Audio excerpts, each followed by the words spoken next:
আসসালামু আলাইকুম friend, welcome back to my channel. আজ আমি আর আমার ফ্যামিলি এক জায়গায় বেড়াতে যাচ্ছি। আর রুমের অবস্থা দেখে তো বুঝতেই পারছেন, রেডি হয়েছি। আর সেখানে বিকালে যাওয়ার কথা, আর তার জায়গায় টাইম এখন রাত 8:30।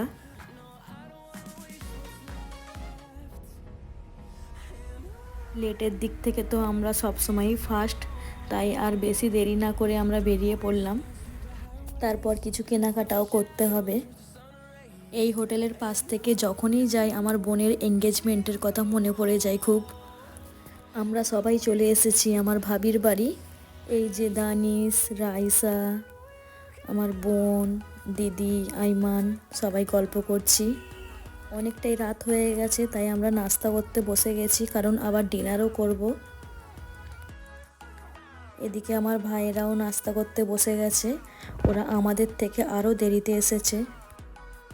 আর দানিশ এখানে পাস খাচ্ছে, ও তো কিছুই খায়নি, ওর এইসব হলে খুবই ভালো। আর দিদির সঙ্গে কিছু ভিডিও ফটো তুলে নিলাম, এই স্মৃতিগুলোই তো সারা জীবন থাকবে, তাই না? আর আমার বিউটিফুল ভাবির সঙ্গেও কিছু ফটো ভিডিও তুলে নিলাম। এদিকে সিদ্রা মিউজিকের তালে তালে নাচছে।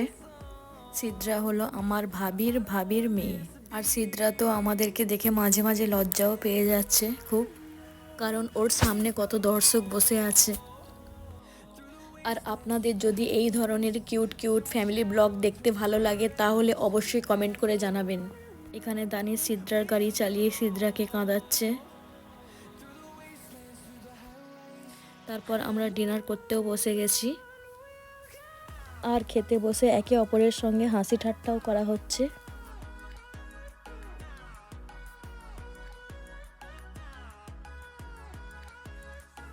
আমাদের ডিনার কমপ্লিট হয়ে গেছে, আর প্রত্যেকটা খাবারই খুব ভালো হয়েছে।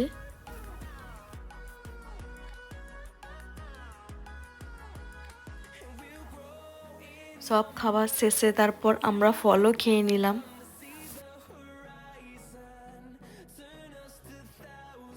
এখানে আইমান দানিশের মারপিট শুরু হয়ে গেছে। আমি বলেছিলাম না আগের ব্লগে, এটা নতুন কিছু না। এবার আমরা বাড়ি ফিরবো, আর টাইম হচ্ছে রাত 2টো। আজকের ভিডিওটা এই পর্যন্ত, নেক্সট ভিডিওয় দেখা হবে। টাটা, বাই বাই, আল্লাহ হাফেজ।